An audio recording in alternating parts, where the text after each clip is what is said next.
This is PWF Empire Live. It's the best thing going today. The best insight and analysis on the hottest topics in the world of wrestling happens here. From storylines and news to rumors and reviews, we've got the action covered from bell to bell. Presented by PWFEmpire.com with your hosts, Charlie Feast, Evan Medina, and J-Dub. Do I have everybody's attention now? The match starts now.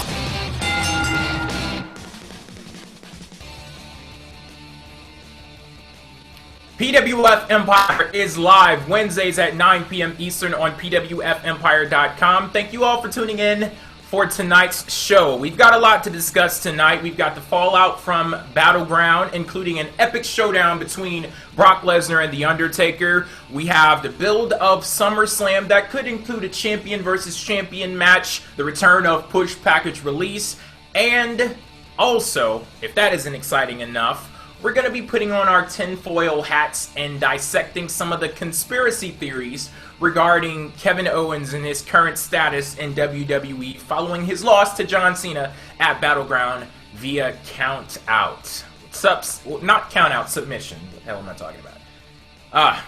What's up, Steven? Might want to... Hey! What's up? What's going on? You sound pretty... You should tell me what's going on. I know Evan isn't on the show tonight. You got anything you want to say about that? Oh, well, I'm feeling pretty sick again. Well, you're playing a little coy right now. You don't want to let people know why Evan is off the show tonight? Oh, that was because I dealt with him, if you know what I mean. Yeah, you guys were brawling backstage like The Undertaker and Brock on Raw.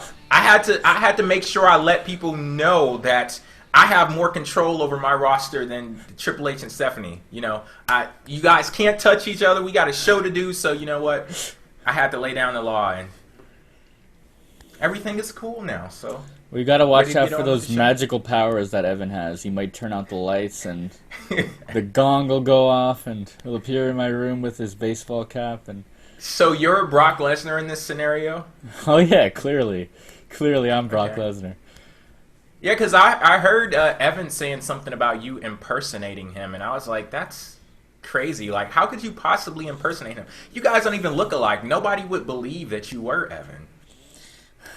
That's a very bold accusation. I don't know where that's coming from. Who would think of something like that? I don't know.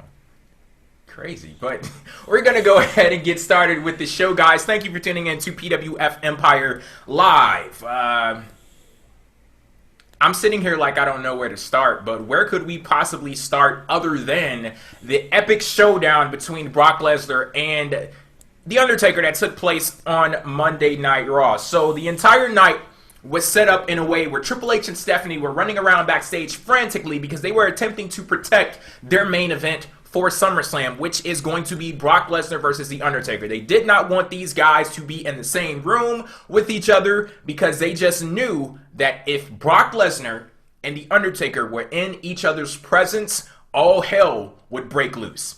Well, guess what? On Monday Night Raw, Brock Lesnar and The Undertaker were in each other's presence, and all hell actually did break loose. They had almost the entire roster. Put a little asterisk next to that, and we'll get there later, but almost the entire roster had to separate these two guys from each other, and the way that this moment was set up, I fucking loved it.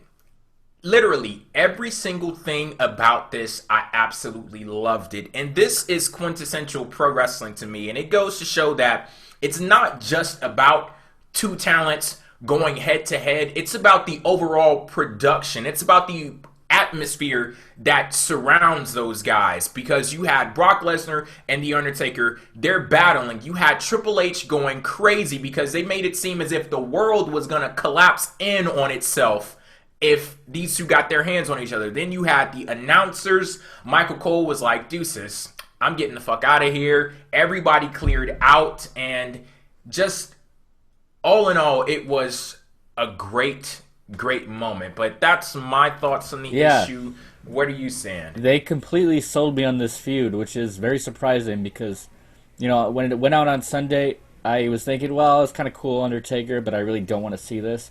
Now I'm like, yeah, I can't wait to see this. And I'm going to SummerSlam, so I'm not disappointed in any sense that I'm going to be getting Brock Lesnar versus The Undertaker. I'm actually really stoked for that, especially to see it live.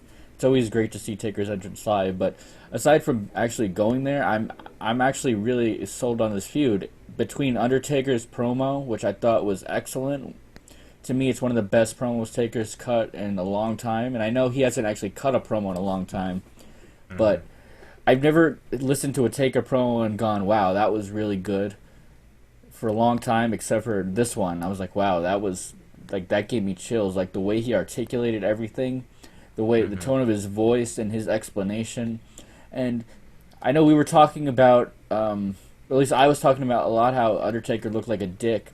And he still kind of does, but the way he made it sound is like he's not a sore loser. He's just someone, he's the guy who's always been. He's out for vengeance, and he doesn't appreciate what Brock and Paul have been doing. And I know that's not the best explanation, but I'll take it, and I'll buy it. It's a serviceable one that completely makes sense for the match, so I'll take it too. I still don't like the fact that Seth Rollins got away clean on Sunday, and the execution, I have my issues with it, how everything turned out at Battleground. But I will say, if that's in the past, and I gave my thoughts on that already, what they delivered on Monday Night Raw was awesome from top to bottom. I talked about that whole atmosphere that has to be created around that moment, and WWE did a wonderful job executing this. Going back to Undertaker and his promo, there's just something about him that's very old school. Like, he's the type of guy you would see in a Western movie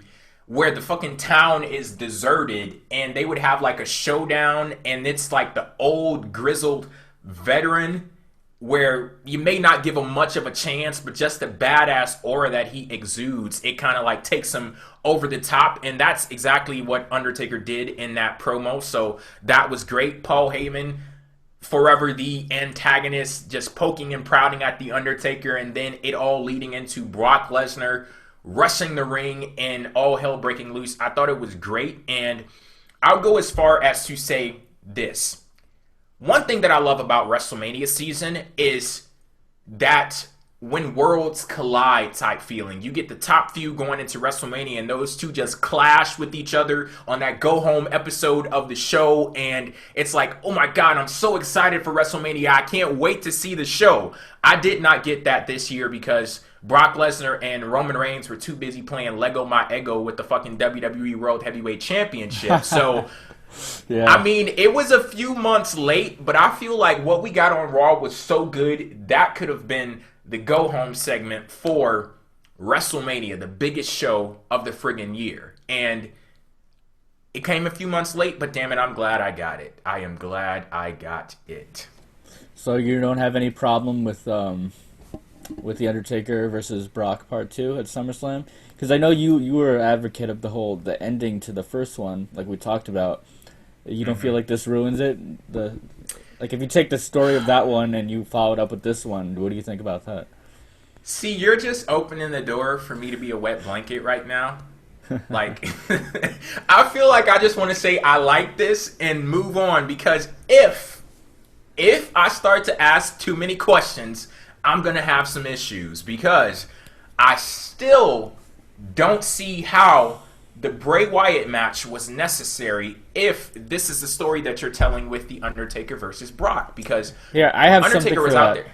I have something for that I heard a lot of people discussing. I thought this was great. I saw this on Squared Circle.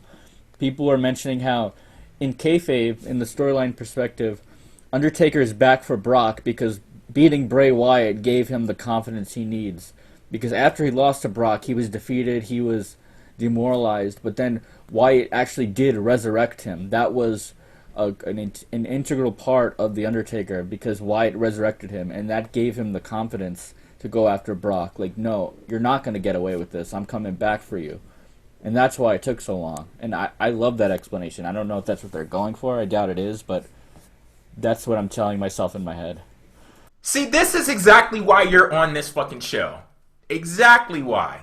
But now that you just laid it out like that, I get it. Because that's the exact story that I thought they were telling with Bray Wyatt. It's just that I didn't really see the connection between one versus the other. I was thinking that for Undertaker to come out and want to challenge Brock, you couldn't have had any distractions along the way at all. But I completely understand where you're coming from, where he had to get his confidence back. But the one thing about that is that's not going to be a story that's mentioned on TV. Because Undertaker, he can't come out and say, oh, I was broken, my spirit was broken, and I had to beat up Bray Wyatt to be, resurrected, to get my confidence back, I can't say get his smile back, because did he ever have a smile? I mean, he could never say that, but there are ways, if they want to get that across, there are ways that they could do it. They could do it over the commentary, they could have Paul Heyman infer that, they could have even Bray Wyatt do it, even though that'd be kind of out of place. But, I mean, there are ways that they could get that across if they want to. I don't think they're thinking of that, though, so I don't expect to see it. But, knowing Paul Heyman, he might actually bring it up, because he's the kind of guy who pays attention to this stuff, so he might actually just bring it up without creative even knowing or thinking about that. Yeah, he has his finger on the pulse of what's going on. He's the one who introduced the whole Greek tragedy thing onto TV. So, yeah, Paul Heyman, I'm counting on you. Hold it down. Me too. Hold it down. He's the guy that I count on to bring back continuity. And make sense of some of the shit that goes on TV. So, I guess in that case, I'm 100% down. I was like 99.999, but 100%. Let's go. Undertaker versus Brock at SummerSlam. And it's really going to depend on how the finish is. They got to do this really carefully, because I don't think they can give us a shit finish for this, because this was the match to get us out of the corner that they booked themselves into. So if they have to rely on another Deus Ex Machina to get themselves out of this ending, that's just too over the top. There has to be an actual ending to this match. I don't know what they're going to do, but I know that you can't give us some bullshit finish to this match. You pretty much just summed it up perfectly there. So we're going to go ahead and move on to another match that we could possibly be seeing at SummerSlam. This is champion versus champion, and this is also buy or sell. Seth Rollins, WWE World Heavyweight Champion, comes out to the ring, and he's cutting a promo talking about how he's still the champion, and he's this and he's that, and Seth Rollins is oh so awesome. And then he gets interrupted by, of all people, the United States champion, John Cena. What John Cena does is pretty much challenge Seth Rollins. He tells him to his damn face that as WWE World Heavyweight Champion, you're a joke. And the status of the championship is more important than Seth Rollins the man, because it's not the title that makes the man, but the man that makes the title. So the way that this was set up, we didn't get an official match, but we have, 5 or so weeks until SummerSlam. Could this possibly be the direction that WWE is going in? And if so, do you buy or sell a champion versus champion match at SummerSlam? I sell it. If they're going in the direction... What? Do you buy it? Hell yeah! You want to see John Cena versus Rollins? Buy? Well, it's John Cena versus Seth Rollins. We've seen this feud probably twice before. Have you seen United States Champion John Cena versus WWE World Heavyweight Champion Seth Rollins?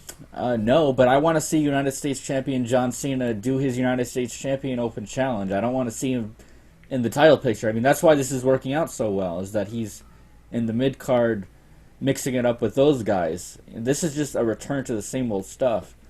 And I'm not going to say it's bad or anything. Like, it's not the worst thing that they could do, but I really would rather not see it. I would rather them go with the dark horse like Cesaro versus Seth Rollins. But, I mean, for what it is, I sell it. When I heard John Cena's music hit, I'm like, oh no, I saw this coming. Because I remember when I was thinking, who the hell could face Rollins next? They've done Ambrose, they've done Reigns, and both of those guys are occupied anyway. They can't do Lesnar. So it's like, well, it looks like it's John Cena again, or maybe Randy Orton. And I guess it is John Cena, but I'm selling it. I don't want to see it. See, we had the exact opposite reaction, because when I heard John Cena's music, I was like, oh, hell yes. Bring it the hell on, because I was actually going to have where I at least wanted to have a conversation about the United States Championship versus the WWE World Heavyweight Championship a few weeks ago on the show, but so much just came up where we didn't have the right segment to place it into. But I was sitting back, and I've been doing this for a while now, and trying to rank the different championships in WWE. And I got to the WWE World Heavyweight Championship and the United States Championship, and I'm sitting there like, the United States Championship means a whole hell of a lot more in the hierarchy of titles in WWE than the World Championship does. And I was sitting there, and I was having such a difficult time because I didn't want to put the United States Championship over the WWE Championship, but I just had to ask myself, like, why? Why not? Is it because WWE tells me that this title is the most important one? Like, I don't give a damn. Like, I see all of the storyline bullshit that is bogged down the WWE Championship. I see all of the storyline bullshit that has made me so disinterested in Seth Rollins, and I look at all of the amazing things that are being done with the United States Championship. So a feud between the WWE Championship and the United States Championship was already like created in my mind. So this is just going from somebody else's mind, not mine, because shit, I didn't come up with the idea. Or I guess you could say it came from the ROH booker, his mind. But no, but what comes out of this? I mean, if Cena wins, then he's both champions. And what would be the problem with that? Well, it ruins the purpose of building up the United States belt again, because then you have Cena as the world champion, and then the focus is off the United States belt all of a sudden. So I don't see. I think if you're gonna have Cena do the U.S. title thing, you just keep him there. To me, it doesn't make much sense unless he loses the U.S. title before he goes into the match. But there is a mid-card in WWE that I think is being built up right now where they could possibly support the United States Championship. Here's the thing. John Cena is not going to keep that championship forever. I think he's done enough work to where it could possibly go back down to the mid-card. Yeah, me too. I just thought he should have lost it to Kevin Owens or like Cesaro, but now it's like, well, it almost feels like Cena's saying, well, guess I beat all the mid-carders. Guess I'm just a permanent U.S. champion, and I'm going to go take the world title too. I know that's not how it is, but that's how it feels like it is, because Cena's supposed to be like, yeah, I'm building this title up. Then why the hell are you going after the WWE title now? Shouldn't you want to prove that you can make the U.S. title more prestigious? See, here's the thing. I think that we're looking at this from two completely different perspectives. Like, your focus is on the United States Championship. My focus is on the WWE World Heavyweight Championship. Like, I understand that the greatness that has been created with the United States Championship needs to be maintained, but the WWE World Heavyweight Championship is in desperate need of saving. And if John Cena is the person to do it, then go right the hell ahead. Like, go for it, soldier. I'm rooting for you. Well, like I said, so I buy it. I don't mind that it's John Cena for once, I guess, but I do mind that he's the United States champion. I would rather have taken that off him first and then let him challenge. I mean, why can't you go with Cesaro? Because if you're gonna, and they might still go with Cesaro. Who knows? Maybe it could be a triple threat with Cesaro and Rollins, because it looks like they're building something up. Well, look, it looks like they're building something up with Cesaro, because I just saw he did a backstage interview with Michael Cole where he says he's gunning for the world title, and I think he fought Seth Rollins yesterday on SmackDown. Oh, sorry, that's a secret. It's actually on Thursday, guys. It's not yesterday. He fought Seth Rollins tomorrow. Yeah, he fought Seth Rollins tomorrow. So, like, I don't know, man. Because, look, they're billing Lesnar versus Taker as the main event of SummerSlam. So that means, like, why not give a guy who's lower on the card a chance at the world title? Like, it's one of those Royal Rumble moments where you have the main event set. That's going to sell the pay-per-view, so you don't need John Cena to go into the title match. You could just have Cesaro, and I think that would be awesome. But what if it's not a title match, though? What if it's just simply champion versus champion? I mean, to me, that makes it more bearable, I guess, but then there's no world title match at SummerSlam, you know? They already have the main event, though. You don't need one. I'd say you still need a world title match at SummerSlam. That's kind of... Do you think it would be a double title match? Like, would the U.S. title be on the line, too? I don't know.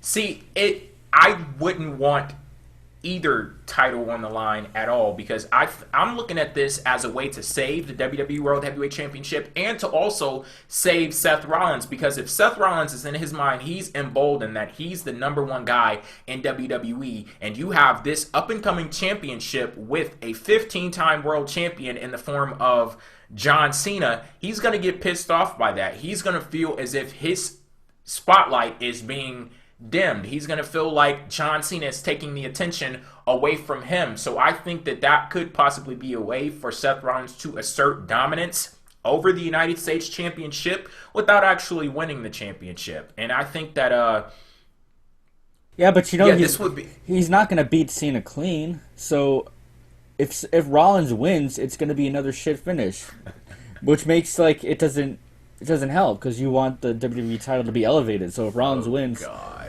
So the only way I could see it working is if Cena just wins, which I think might actually happen. I think he just might actually just win and that's it. But I don't know, because it's too early to give Cena another clean loss to a guy. If you do that too often, it loses its magic. They just did it with Owens, and it would have been okay if they did it with Owens a second time. But I mean, to me, it's one guy at a time should beat Cena. It shouldn't be guy after guy, and they just did it with Owens, so I don't see Rollins beating Cena clean. I mean, I guess you could do a smart win, which is, it's not the most credible win, but it's not the most uncredible. Is that a word? Uncredible win? But I don't know. I just don't feel like it's going to elevate anything, really. I don't think the world title is going to be any better off. I think it would be a lot better off if Cesaro was gunning for it. And like I said, they might actually do that. They haven't established that Cena is challenging him. It could have just been a one-night thing. I doubt it, but, it could be. I'm very interested to see how the challenge from John Cena affects Seth Rollins, because the guy is awesome. And I've honestly been placed in a position in WWE where I've forgotten how good Seth Rollins is in the ring and how good his 2014 was for him. And I'm hoping to be reminded of that fact. And if this is the ticket to it, then give me that damn ticket. I'm buying the hell out of it. We're going to move on now to the guy who actually did defeat John Cena clean. This was Kevin Owens. Now, as we all saw at Battleground, Kevin Owens lost to John Cena via submission, and following that moment, there has been this mass hysteria among wrestling fans, Kevin Owens fans in particular. I'll count myself as a Kevin Owens fan, but I'm standing back and just watching everything and how it plays out. So we're all on the internet now. I'm pretty sure you guys read your wrestling news sites and the rumors and the reports and things like that. So apparently there are some conspiracy theories flying around about Kevin Owens right now. And one of the theories is that WWE management does not see him as a main eventer. They don't see him on the level of someone like a John Cena or a Seth Rollins or a Randy Orton. He's more so mid-card, upper mid-card, but mid-card nonetheless. And what was so interesting about this entire scenario, I'm watching Monday Night Raw, and of course we get the brawl between The Undertaker and Brock Lesnar. And who do I see out there? Kevin Owens. What else do I make note of? The fact that you didn't have people like John Cena out there. You didn't have people like Randy Orton or Seth Rollins. So there was a clear divide between these guys and whatever the hell was going on with the people who were actually interfering in Brock Lesnar versus The Undertaker. And you made an observation on this, didn't you, Steven? Yeah, because usually when they have these guys break up the brawl, they're all mid-carders. And whenever you see, you don't see a John Cena out there doing this, right? You don't see John Cena, you don't see Seth Rollins, you don't see... I don't think I saw Dean Ambrose or Reigns either, right? But I don't think they were out there either. Yeah, you did see Kevin Owens, though, and that's not... I'm not going to go crazy over that, but it is kind of worrying, and it is kind of annoying, because I think when you throw someone who should be billed at the top, when you throw him in a multi-man brawl like that, just as another guy, then you just diminish his value. You say this guy is on the level of Los Matadors, Adam Rose and all those guys, and I don't like that at all. Yeah, because I was looking at this and I was like, okay, it's very clear that the big stars are not out here, but why is Kevin Owens out here? And then I was thinking, like, well, maybe WWE management doesn't see him as a big star. And here's the thing. Going along more with these conspiracy theories, I've heard that there's like a Machiavellian conspiracy against Kevin Owens. Like, there are forces in WWE that are attempting to keep him down, and him tapping out to John Cena, that was sending a message of his place in WWE. So with all of the outrage and all of the controversy that's building up with Kevin Owens' status, do you buy or sell the concern from fans? I'm sorry, my speakers went out. Could you say that one more time? Do you buy or sell the concern amongst fans for Kevin Owens and his status in WWE? Well, I mean, it really depends on how much concern we're talking about. If you mean just a mild concern, then I buy that because I'm mildly concerned. If you mean this sort of conspiratorial concern, then I don't buy that at all. I think that's a bit over the top. I could see why they'd be paranoid about that because we've seen this happen before to people. But I think Kevin Owens has friends in high places, if you know what I mean. And I think those guys are going to keep him safe. Are those friends in high enough places, though? I mean, you can't get any higher than Triple H aside from Vince, right? From what I've been reading over these past few days, apparently you can. Like, I don't even want to go into it on this show because I don't delve too deep into like the backstage stuff. But apparently there are people in Vince McMahon's ear who are intentionally downplaying the significance of a lot of the talent that comes up from NXT, because the more the talent from NXT succeeds in WWE, the higher profile position that Triple H gets in the company. And it's just a lot of, backstage fuckery going on. I don't know if I buy that. Because that just makes no sense to me. Why would Vince McMahon be opposed to building new stars when he gave Triple H NXT to do that. I know Vince McMahon has a reputation of squashing people that he doesn't like, and so does Triple H, but Vince McMahon is the guy who gives out the orders. Triple H is just the guy who goes out and does them. I'm sure he has influence, but I know Vince McMahon has that reputation where he doesn't like a guy, so he'll bury him in the mid card, and then eventually you never see him again, like Zack Ryder. But why would Vince give Triple H this entire apparatus to develop talent if he was just going to squash them? I don't think Vince is going to be about that. That's just a waste of too much money, in my opinion. So I don't think there's this conspiracy against NXT guys. I think NXT guys have been... the successful guys have been successful. I know there's been duds like Adam Rose, but Adam Rose was always a mid-card guy. You really didn't expect him to come up into a main event position, but you did expect Ambrose and Rollins and not Reigns at the time, but Ambrose and Rollins too, and they got there. And Neville's been booked decently, and I don't see. He has fallen off too, though. A little bit, but he hasn't been booked too badly, So I don't see this conspiracy. I think it's a bit overblown, and I think we gotta wait and see where Owens goes from here. I do think Owens is gonna fall down the card just because he started off too high. He started off his WWE run fighting John Cena. There's no place higher, really, that you can go from there.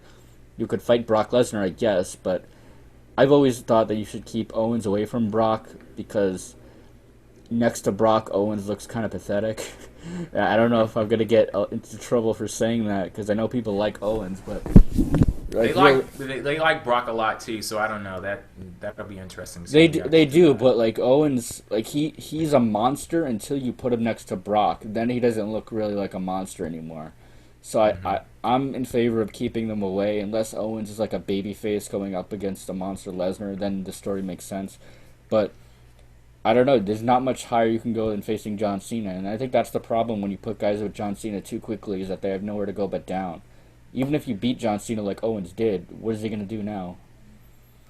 See, this is the weird thing about this Kevin Owens situation. I honestly don't know how to react to it because is the position that he's in WWE right now, it's calling someone an upper mid-carder really a negative thing, especially seeing as he's been on the WWE roster, the main roster, for what, 2 months? So 3 months ago, this guy wasn't even a friggin' thought on the main roster at all. And it's like him being in that upper mid-card position and maybe not being seen as a main eventer right now. Is that necessarily a bad thing?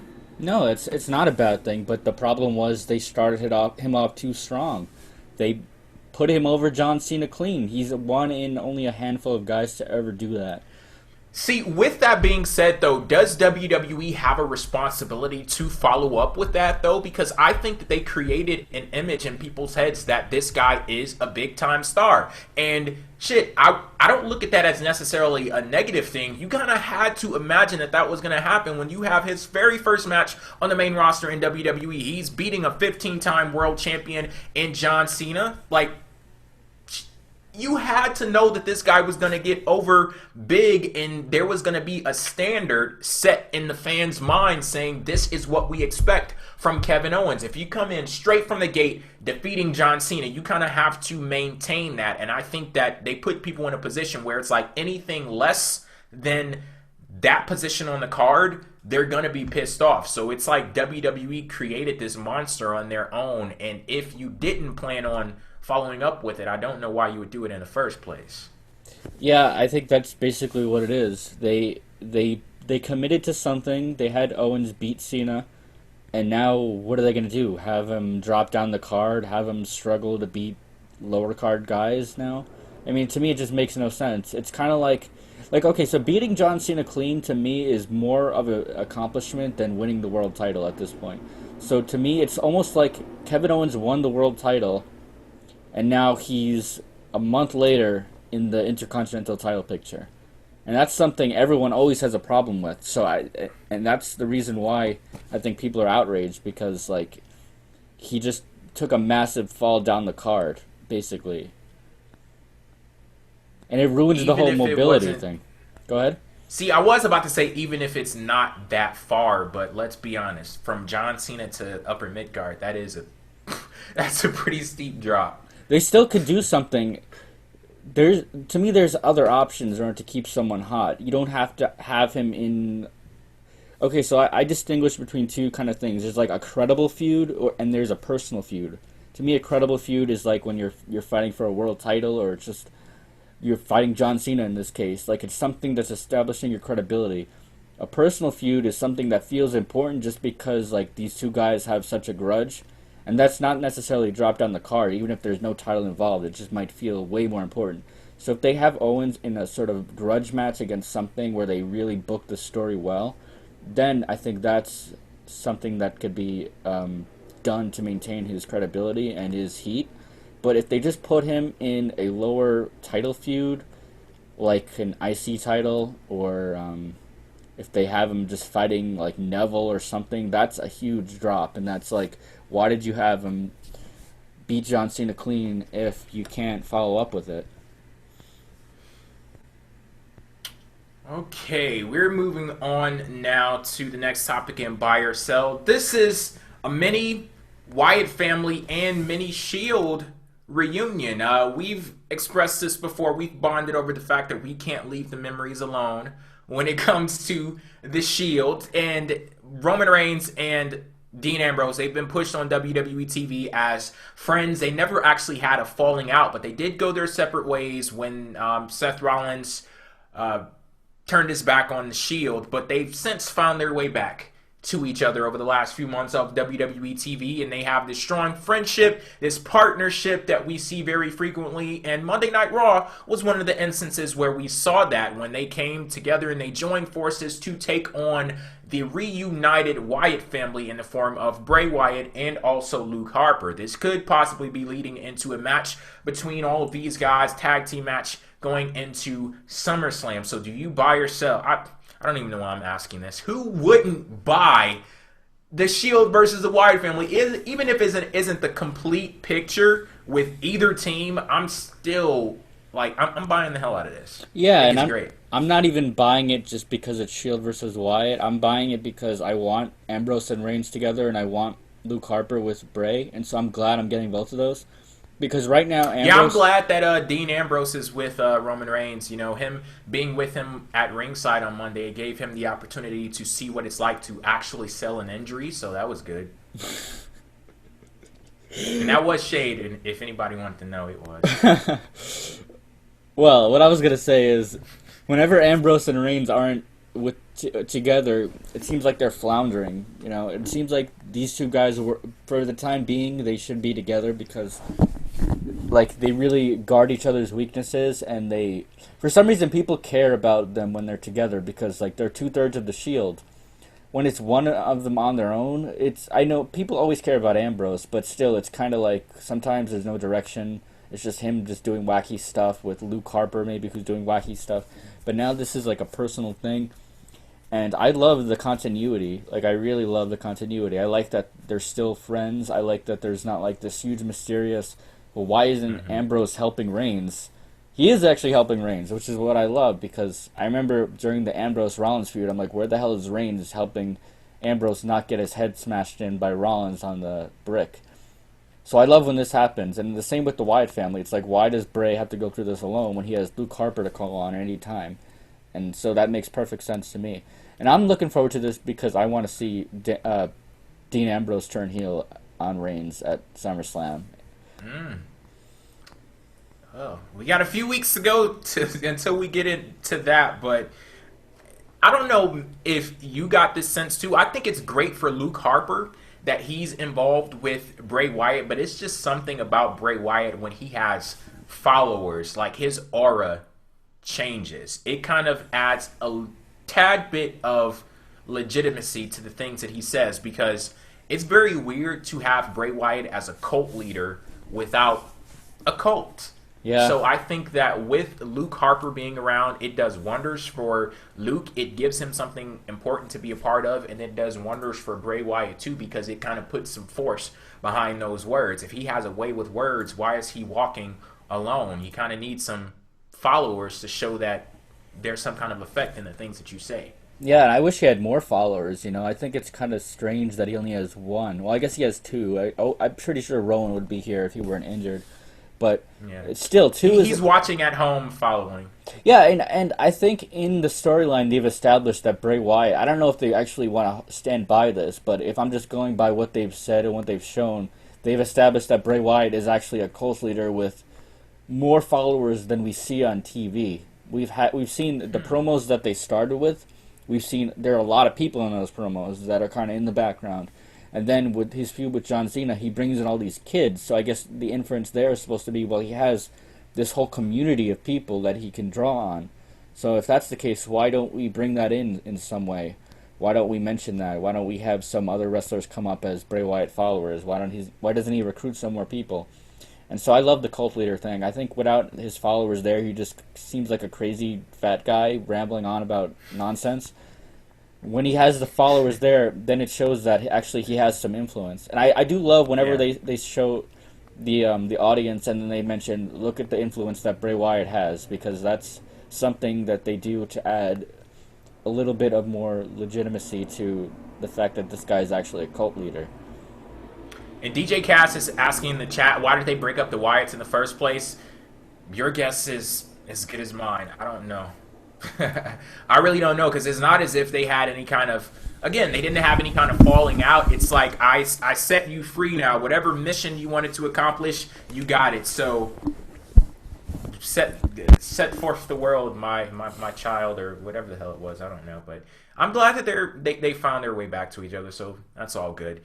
We're going to move on now to the Divas in WWE. We've seen a few weeks of this Diva Revolution, and I just wanted to get an update from the fans and also my co-host on PWF Empire Live. With this Diva Revolution, you had the opportunities to see what it's been like for a short time, but I don't know, like, our whole thing with the Divas is that we want to be entertained, so I have to ask, do you buy or sell an increased entertainment value with what the Divas have been providing with this new revolution? I think I'm gonna have to sell it, not because it's been bad, just because it hasn't lived up to, I feel like, what they're billing it as.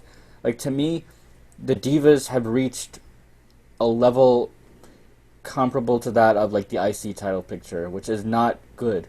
Like, it's a step up, because they used to be almost like a jobber division, if that's even can even be a thing. So now they're a bit higher than that, but still, what I wanted them to get to is what we saw in NXT, which is the Divas are presented as almost a second main event. And they haven't gotten there, and I don't think they're going in that direction. I think that's still something that is too much of a change for whoever's in charge of WWE. NXT has no problem doing it, but when it comes to the main roster, it seems like they don't want to go that far. But I think if you want a real Divas Revolution, you have to go that far, because that's what people expect and want from Divas now. Because we've been shown that they can do it on NXT. So if they do anything short of that now, I have to sell it, because that's not living up to the potential. See, I just want to make it clear for the people who may be listening or watching right now that you're selling it because you don't think that it will go in that direction. So it's not like, oh, we're 2 weeks into it and it's a fucking failure. Like, you don't think that it's possible for them to get there? I mean, yeah, it's possible. Of course it is. It's just that I don't see that being the trajectory at the moment. Mm-hmm. I would love to be wrong about that. And if I'm wrong, then I'm gonna buy it next time we have Divas on the buy or sell. But right now, I don't see it happening. I just see they're paying lip service to this Revolution, and yeah, they're giving them more match time. They gave them 2 matches on Raw, but to me, that's like I said, yeah, the mid-carders have a few matches on Raw too. That doesn't mean I'm excited for them all of a sudden, I'm gonna buy it because I think that the match quality has improved, and that's a very big step in getting to where WWE wants to go with the Divas. But I understand that where they are right now, it's nowhere near where you actually want them to be when they reach their destination. What I'm hoping is that what WWE is doing right now is all of these matches with all of these different pairings and all of these different combinations and things, I'm hoping that they're using this as like an evaluation period, seeing who works with who best and possibly looking for a breakout star out of the bunch. Because I think at some point, and that point, we're arriving at that point quicker and quicker every single week. We need to put a laser focus, streamline the storytelling in the Divas division. I think everyone is caught up right now in the fact that they're saying that it's a revolution, but at some point you have to streamline it and then actually start revolutionizing things. And this is something that's going to have to extend beyond what we see in the ring. Just like I was talking about earlier with the entire product that is created or was created around Undertaker and Brock Lesnar. Not necessarily saying that you are even capable of doing that with Divas every week, but that just goes to show that it's not just about what goes on in the ring. It's about the entire product. And one very disappointing sign that I saw that shit is not going to change is JBL on commentary. He's talking to Team Bad, Naomi, Sasha Banks, and Naomi Shoes on commentary. And he's talking about how people in the Divas division are jealous of the Bellas because they are the stars of Total Divas. So basically, he's putting all of the friggin' friction, everything that's going on in the Divas division, the center of that is the Bella Twins being stars on Total Divas. Not Nikki Bella being the second longest reigning Divas champion of all time. Not Nikki Bella being at the top of the damn division. Not Nikki Bella going on and charging headfirst into being the longest reigning Divas champion of all time. Like, no, it's not that. The championship, what? Fuck that. No, she's a star of Total Divas, and they're jealous. That goes right back to the whole cattiness in the Divas, and that's once again relegating them to second-class citizen status. So shit, we're talking about a revolution with the Divas. We need a revolution on commentary as well, and we need to go forward with that entire picture. Well, Titus O'Neil is the face of that revolution.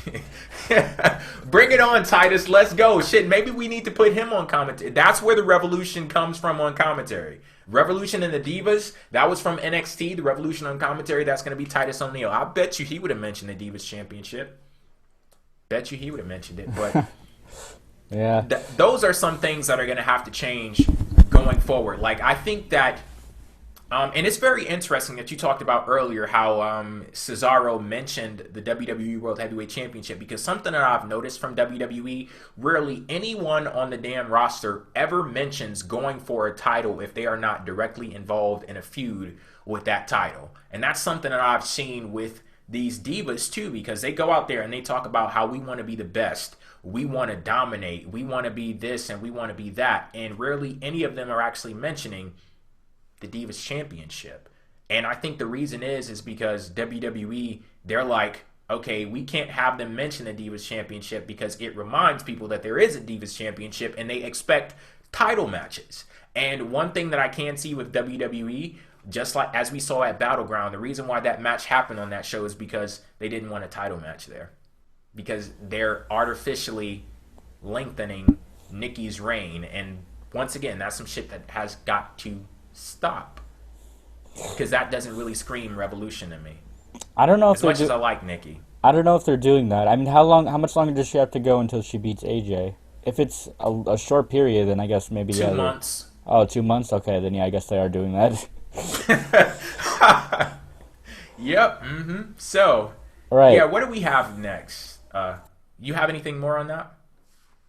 I was just going to say, I said the other week that I'll buy this when they get a new Divas title. That's something I still stand by, but I also think they really need to feature them heavily on the pay-per-views, because that's really one of the things that got the Divas so over in NXT, is that they had great title matches on pay-per-view. And I mean, I guess it's not really pay-per-view because all of NXT is pay-per-view, but you know what I'm saying, the special event. And like the match is always featured as like an alternative main event, and because they do the same ceremony for the Divas title as they do for the NXT title, which is like that cool like backstage entrance thing with the, you know what I'm talking about, right? Yeah, where they show them walking backstage. That's very simple, but I friggin' love it. Yeah, so they do that for both titles, which makes it seem like, yeah, this is the world title of the Divas. Almost. Okay, we are going to move on now to a topic that I find very interesting, and I'm hoping that the audience finds this topic interesting as well. This is actually a big reason why Steven is on PWF Empire Live right now, because you're the type of person, you're very analytical on things. You like to peel back the layers, the exact same type of person that I am, like elevate the conversation. And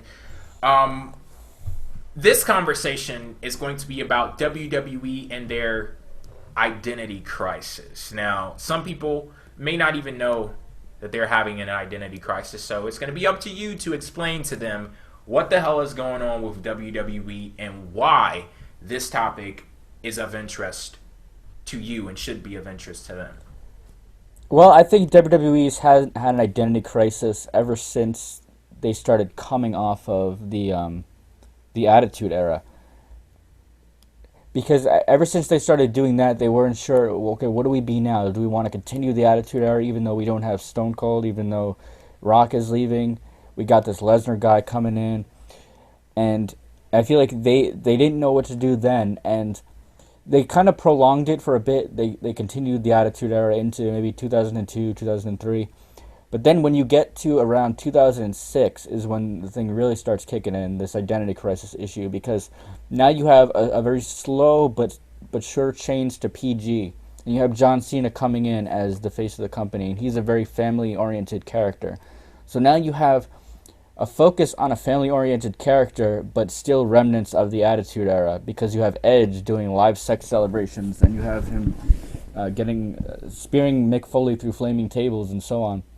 And so there's still some remnant of the Attitude Era left, but slowly they're moving in a direction away from the Attitude Era. And it's almost like WWE doesn't know how to be modern wrestling without the Attitude Era, but they don't want to commit to being the Attitude Era because they can't, because they're now PG.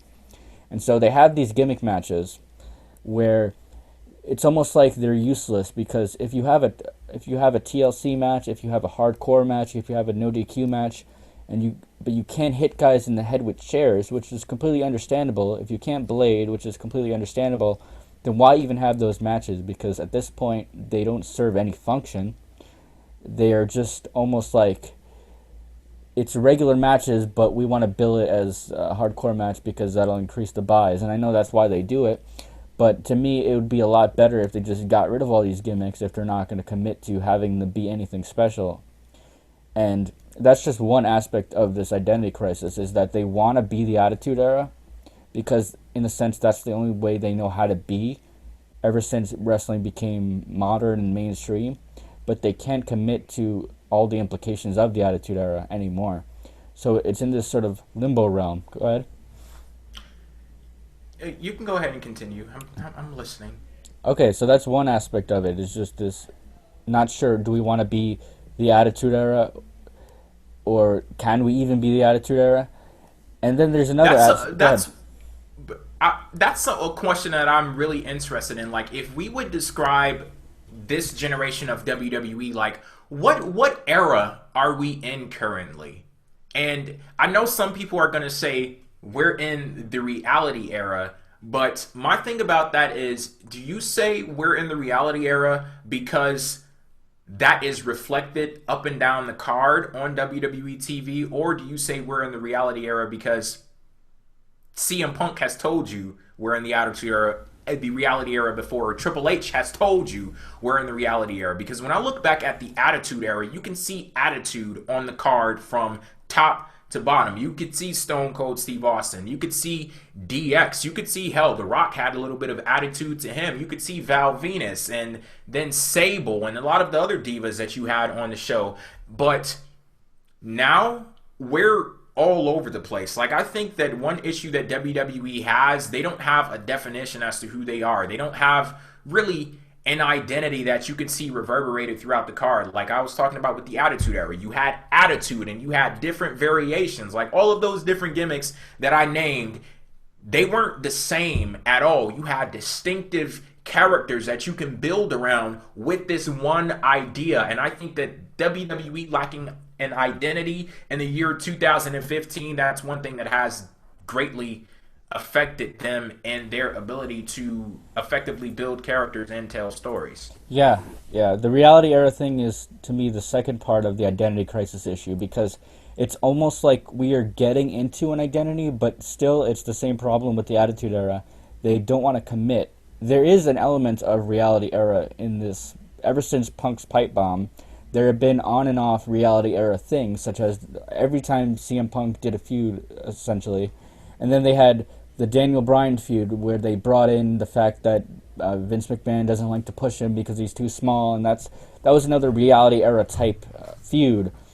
And now, and you've had other reality based feuds since then, but for the most part, they don't want to commit to this because only very once in a while do you have anything based in reality. And of course, you have things that violate kayfabe all the time. And to me, I think you can't have a reality era unless you commit to maintaining kayfabe. And the network breaks it all the time. Austin's podcast breaks it all the time. Jericho's podcast, every other wrestling podcast out there. And I'm not, it's not like I'm saying that you can't do that anymore, but I feel like for a reality era to really go through, you need everyone to play along.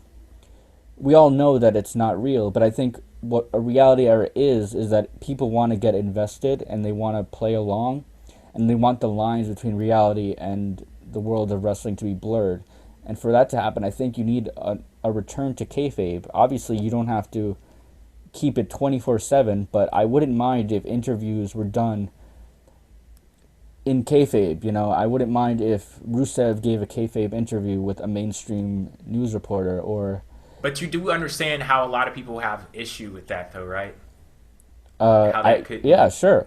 I get it, but I mean, like, the appeal of wrestling to me, and I think a lot of people would agree with this, even if they don't know it consciously, is that they want to play pretend, and it's disorienting seeing characters like Bray Wyatt do podcasts in which he breaks his character, and then you see him on TV. It's like, well, I can't take the character seriously because my brain knows that he's just Mike Rotunda, is that his name, playing a character, and he'll go on and tell you that.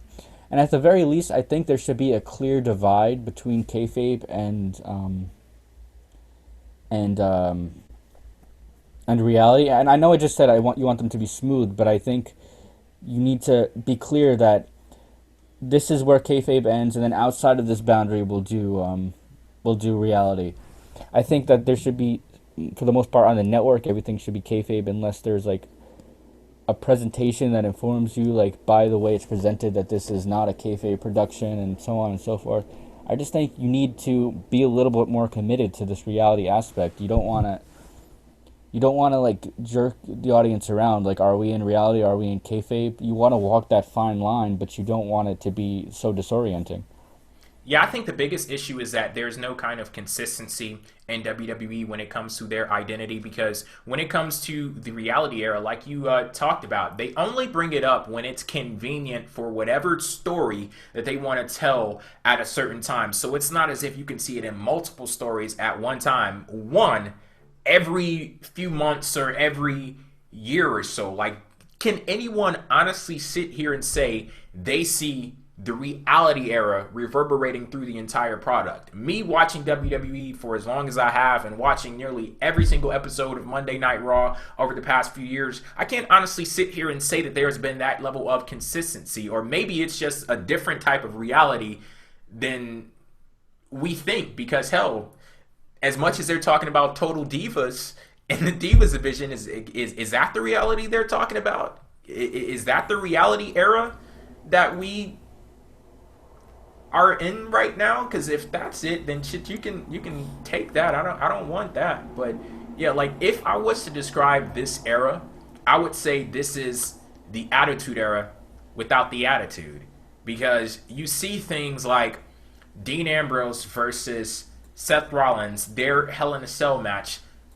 Remember when they attempted to replicate the spot from The Undertaker and Mick Foley, their Hell in a Cell match, but they weren't at the top of the cell. They were on the side of the wall of the cell. And then while they were preparing to drop, you could see the announcers and the referees clearing stuff off of the announcers table because, oh shit, they're about to drop. And we want it to look like it hurts, but we got to make sure that they actually don't get hurt. So we got to move this stuff out of the way. Then you get stuff like an Inferno match or the Ring of Fire match with Kane and Bray Wyatt. The very second somebody gets a little fire on them, you're spraying it out already. Then there's so many other examples of this where they've taken these gimmick matches and things and they've created sanitized, bastardized versions of them to where the hook to get you into the show is, oh shit, remember Edge and Christian and the Dudley Boys and the Hardy Boys TLC? Well, we're having another TLC match here. And then you don't get that same level of brutality in that match. Then they have Hell in a Cell. Oh, do you remember The Undertaker and Mankind? Do you remember all of the crazy things that happen in Hell in a Cell? They give you a Hell in a Cell, and they don't give you that same level of hype or excitement when everything is said and done in the match. So that's why I call it the Attitude Era without the attitude, because they're still attempting to give you those things, but they're not following through with the reason why you were anticipating them in the first place. And you do have to sit here and wonder, what's the point? Yeah, I would rather not have the matches at all. Like, if they can't give a good Hell in a Cell match, if they can't put blood in it, if they can't have chair shots to the head, which I completely get. Like, I understand why they don't want to do that. But in that case, don't have a Hell in a Cell match anymore. Yeah, that's the thing. Like, I'm not sitting here and, like, I say something like, oh, they don't want the guys to be hurt in the match. I'm not saying leave all of the monitors on the table for them to crash and, you know, break their backs and puncture lungs and shit like that. I'm saying that you need to make the decision if you're going to be this way or that way. You can't be in that weird middle ground, because it's very uncomfortable to watch. In the chat, people were saying, this is just going back to something we were saying a bit ago, they're saying that kayfabe is dead and the point of the reality era is that kayfabe is broken. I don't think that's really the point of the reality era. The point of the reality era is that kayfabe is renewed in a new sense, because now we're in an age where everyone knows that there's no kayfabe, so you got to get smarter about it, and that's where you bring in real life. That's where you bring in CM Punk talking about stuff, but he doesn't talk about it as if there's no fourth wall. He talks about it as if in the storyline he has the same grievances as he has in real life. So it's basically mirroring real life, and people could take it seriously for that reason. It's the same thing that Daniel Bryan did. When Daniel Bryan complained about being held down, and when they started talking about how he's a B+ player, they didn't start saying, "You don't like to book me" and stuff. They didn't start using those terms, but they framed it in the context of the storyline. That is to say, they started saying, well, Triple H won't put me in positions where I can succeed. But we all know what they're talking about. It's sort of a nod, wink, wink thing, but it still maintains the storyline feel to it, and that's where reality blends in with the story. It's not overtly broken. It's just kind of, it acknowledges that the fans know what's going on, and it uses it's that like to they its take advantage. reality and turn it into a story. Yeah, and that could be done really well. It could be done really bad too. I mean, there've been terrible times, like in TNA. I remember they did a bunch of those things. I remember the Jeff Jarrett, Kurt Angle thing with the mutual wife. I just thought that was terrible. I'm like, how are you going to make that a storyline when there's a kid involved? And it's like, that's just stupid. But there are nice ways to do it, because then you get real emotions. Like, if you let CM Punk talk about how he feels held down and you make that into a story, then suddenly you get the real emotions of CM Punk. If you have Triple H talking about how he wants a certain type of image to succeed, and if he really believes that, I don't know if he does or not, but then that's a real emotion. It's basically a way to get real emotions back, because now that we know wrestling is fake, we can't do the thing where we all just think that Hulk Hogan's really slamming Andre and that's exciting. Now we actually have to draw out real emotions, but we have to do it in a sly, kind of sneaky way. And that's what the reality era does when it's in play, but it's not always in play, and it usually isn't. Okay, we're going to move on now to Push, Repackage, Release. If this is your first time watching, this is a fun little game that we play, and you're more than welcome to join in. As for the rules of engagement, here they go. Based off of their current characters / gimmicks, you'll be tasked with assigning 3 wrestlers the status of either Push, Repackage, or Release. 3 different wrestlers, 3 different status levels to choose from. You do the math. Now, from that point, you're going to explain why your Push would be an asset to your company right now, why the wrestler who you'd repackage needs work and or why they're worth saving, and why the Release is going to be the one to get the big kick in the ass out the door. And the last time we did Push, Repackage, Release, it was on the subject of the Shield. That's a pretty big trio in WWE history. And this is another big trio in WWE history, although they're not actually a trio. They do have their starts in WWE. They're kind of intertwined a little bit because they are from the draft class of 2002. They all made their WWE debuts that year. And these guys also happen to be 3 of the biggest stars in WWE history. Who am I talking about? I'm talking about Brock Lesnar, John Cena, and Randy Orton. Now, as tough as it... I'm lying. It wasn't tough at all. Push, Repackage, Release with a Shield. This shit is hard. This is... I'm so nervous right now because all 3 of these guys are immensely talented in their own way. But if you are in this scenario, you do have to push one. You do have to repackage one, and you do have to release the other. So, Steven, Push, Repackage, Release, Brock Lesnar, John Cena, and Randy Orton. Yeah, I've been thinking about this. It is really hard. I think it is harder than the Shield one because I don't know, like, who do you release out of those guys? I know for sure that I want to push Lesnar because I don't want to repackage Lesnar and I don't want to release Lesnar. Lesnar to me is the biggest asset that WWE has right now. He's the main reason why I watch when he's around. And when he's not around, I'm looking forward to him being around. So I'm never going to release Lesnar anytime soon. And I don't see why you would repackage him when he's being... Well, he was being booked perfectly. Now it's kind of... I don't know. I've got to see where they're going with this. But he was being booked perfectly, so not going to repackage him. I just want to keep pushing that guy. So I'm pushing Brock Lesnar for sure. Now the other two are a bit harder. I wanted to say repackage Cena and release Orton. And that's what I would do if I didn't want to see what WWE would look like if there was no John Cena. So what I'm going to say is fire John Cena. Not because Cena's bad, not because I don't want him around, because I think Cena is actually one of the best in WWE, and he's one of the best of all time. But WWE is very content when they have Cena around. They play it very safely when they have him around because they always know they got this guy in their back pocket called John Cena, and they don't have to commit to building any stars because they got John Cena. But I want to see if there's no John Cena and they got to make a choice, who are you going to build this company around? You got to build new stars. I really want to see that situation. So I'm going to say release John Cena, repackage Randy. I'm not sure how you would repackage Randy. That's just kind of the remaining thing for him. And push Lesnar.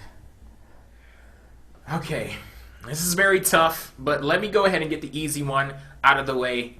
Push Brock Lesnar. Who the hell in their right mind would not push Brock Lesnar? The guy, he's an immense badass, as Paul Heyman called him, the god of violent retribution. Brock Lesnar as a heel, Brock Lesnar as a face, whatever it may be, just Brock Lesnar, period, is awesomeness. So that guy gets a push from me. With the other two, here's where we arrive at the very difficult situation, because I look at John Cena, and I've said this before, and it caused some controversy, but guess what, damn it? I'm going to say it again, and I don't care what anyone says. John Cena is the greatest face of the company in the entire history of WWE. WWE will never find a better employee than John Cena. The way that he's so selfless, the way that he dedicates himself to WWE, I think that John Cena has done so much in WWE that he was willing to sacrifice his own legacy for whatever the company wanted from him. Realize that I did not say John Cena was the best face, period. Best face of the company, because he's a company guy. He's loyal, he's dedicated, he'll do whatever the hell you want him to. He's the first one in, last one out, all that good stuff. They'll never find anyone like John Cena ever again.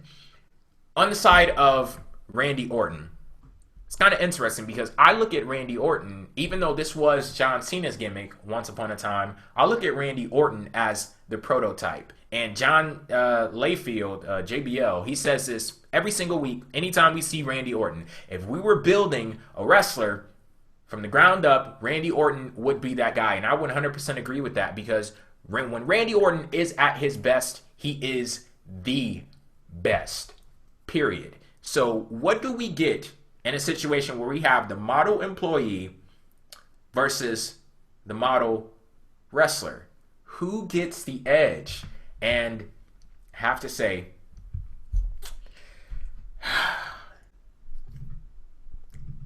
I'm going to give the edge to Randy. I'm going to say repackage Randy. I would love to see a return of 2009 Randy. Oh yeah, that was one of the best characters of all time. I still stand by that. Man, oh my God, can you imagine a face Brock? I don't even have to say face Brock. Badass Brock. I don't even have to say badass.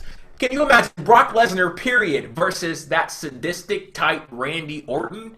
That would printing money. My God, that seems so amazing. And John Cena, he unfortunately would have to get the release. Like, I would love to have seen a repackaged John Cena, and this is a tough one. Like, I don't want to do this. Only reason why I'm doing it is because I have to, but yeah, you give me a sadistic repackaged Randy Orton, push Brock Lesnar, and unfortunately release John Cena.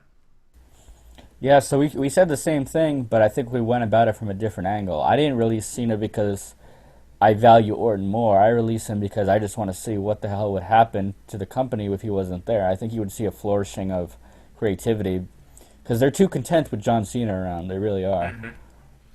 Yeah, I completely get it, but it's like I wonder would that level of content change if John Cena was different in WWE? For example, if we were to repackage him and turn him heel, could it's kind of like you're presented with the same situation in your scenario. You technically still have a void of John Cena while you're still able to utilize the talent of John Cena. Yeah, but see, then you still have him in your back pocket because then if the heel turn doesn't work out, you just turn him face again and do it all over again. So I just want to get Cena out of their pocket so they could push someone else, like really commit, because I'm tired of it. Like every time it looks like they're about to do someone new, well, there comes John Cena again because they don't have the patience to deal with pushing someone else. If Cena wasn't around, we would have seen CM Punk as the face of the company. We might have seen Bryan as the face of the company. Of course, that had other things attached to it, like the injuries. Who knows what we would have seen. Cena has just been their go-to guy for too long, and I want to see them do something else. I'm reading a comment here from Pixel Justice in the chat. Cena repackaged using the real hate and heat as legitimate heel with Nikki Bella as a valet could be badass. Oh yeah, it could be. Damn! That sounds amazing right there. And that whole Nikki Bella thing, that sends it over the top. Like, John Cena as a heel, you kind of wonder how it would work because we all know what's going to happen if John Cena ever turns heel. It's like the same people who hated him, all of a sudden they're going to like him. But I think if you utilize Nikki Bella in that way, she's like the key to the whole operation because he's like, I have this badass chick next to me, somebody that you couldn't even dream of getting with. She's all mine. And just her with the bitchy attitude, him playing the, just like the jock, cocky character, just all around asshole. Yeah. Damn, maybe I want to change now. I don't know. I think people. That sounds good. I think people overestimate how many people would cheer for Cena if he turns heel. I think there'd be a group of people, a group of smart fans who cheer for Cena because he's heel now. But I think by and large people would still boo Cena because people boo Cena not for any rational reason at this point. They boo him because he's John Cena. So like most of the criticisms that have been leveled against Cena this year have gone away, but the boos have only increased. Now they sing Cena sucks. So it's like, if getting new moves and putting on 5-star matches every week can't make you cheer John Cena, then turning him heel is not going to make you cheer John Cena either. It's just that you boo John Cena just because it's a habit, I guess, at this point. It's just the fun thing to do. Yeah, but he needs to turn into like a real asshole, make you seem like shit for even attempting to cheer him. Oh like, yeah, Cena as a heel, like he'd be amazing. Did you heard him say on the Jericho podcast, like he was so ready for it. He was so ready. Like, you have to imagine, like he has all these ideas in his head, like he has all this material that's just waiting to come out. I think if we ever see it, and I'm hoping that whoever WWE decides to put in that spot up there near the top of the card, it works out because that's what WWE is waiting for. We will never see John Cena turn heel if WWE doesn't have confidence in the next generation of WWE. So if at any point we see John Cena turn heel, shit is looking good in the hood. And I'm quite sure that if it ever happens, it's going to unlock some kind of potential in John Cena, some kind of talent in him that we haven't seen before. Oh, yeah, it'd be crazy. Alrighty, we're going to go ahead and close out this episode of PWF Empire Live with the Swerve. We're going to choose one wrestling story out of the week, and we're going to choose whether we either turn face on that story, we praise it, we give props, or we turn heel in that story where we rant and we talk some shit about whatever it is that's going down. So, Steven, are you turning face or are you turning heel this week? Well, I'm turning face, but it's sort of something I've already touched on. and that's the Undertaker Brock Lesnar feud. I was really sour on it when it went off the air on Battlegrounds. Now I'm completely 100% behind it, so I gotta turn face on that feud. It's just I was sold on it pretty much instantly ever since Taker came out and started talking, and then Heyman solidified it, and then the brawl happened. So it's like bam, bam, bam, 3 great segments in a row to build this feud, and I'm completely sold.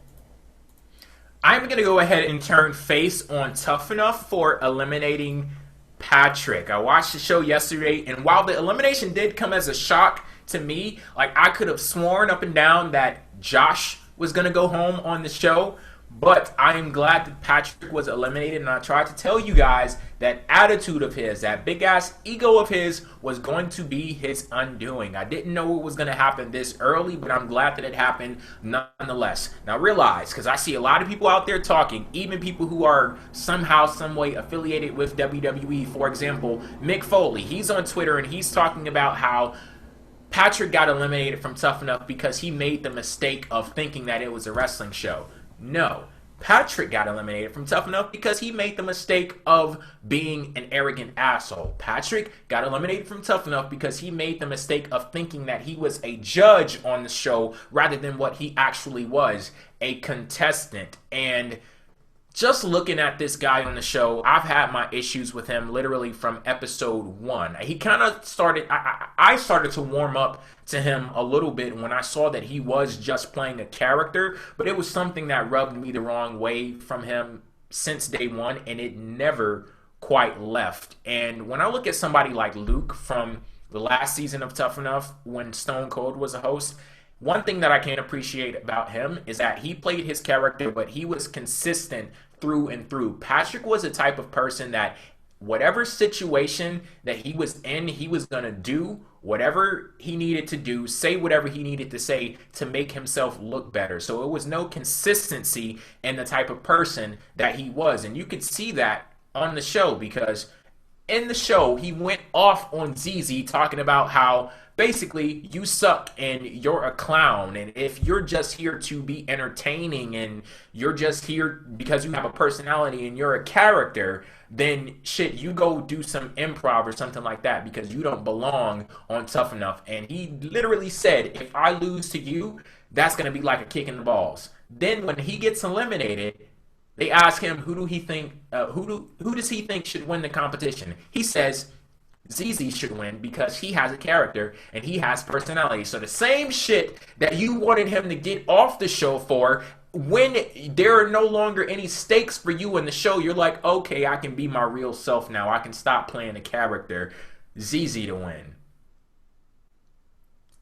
Just fake, phony shit like that really rubbed me the wrong way with him. And I'll go ahead and give him his props for knowing wrestling. I'll give him his props for being passionate about wrestling, and realize with me saying that I'm glad he got eliminated, that does not mean that he never should be a WWE superstar. That does not mean that I think he sucks. It's just that this was not the proper avenue for him to take to be a WWE superstar. He's on their radar now, and I think that if he learns a lesson in humility, he gets shit right within himself and gets that ego in check, he could possibly be in WWE a few years down the line, maybe even sooner than that. I don't know. We'll see. But he seemed like a nice enough guy, but it's just that the way that he I can't even say he's two-faced. Shit, he has more than two faces. So, yeah, just get that in check, and maybe we'll see you in WWE, and I guess I'll reassess you when we get to that point. But, yeah, that's it for this edition of PWF Empire Live, unless you have anything else, Steven. I'm still thinking about heel Randy Orton from 2009. Oh, I want to go to a comment really quickly just to talk about Tough Enough a little bit more. Kyler is saying that Josh's daughter totally saved him. I'm going to give an additional face turn to WWE for learning how to manipulate the system, because I noticed that too. I guarantee you, if they had not aired that clip of Josh talking with his daughter on FaceTime, he would have gone home. But WWE, they've learned how to manipulate the system. They've learned production tactics and techniques and things like that to manipulate the fan vote. And I gotta say, I ain't mad at you. Keep on trucking on. So Yeah, congratulations to you, WWE. It took you a few weeks, but you got it. Thank you guys for tuning in to this episode of PWF Empire Live. We'll be back here next week, same place, same time, Wednesday, 9 p.m. Eastern, pwfempire.com. We'll catch you on the flip side. Peace out.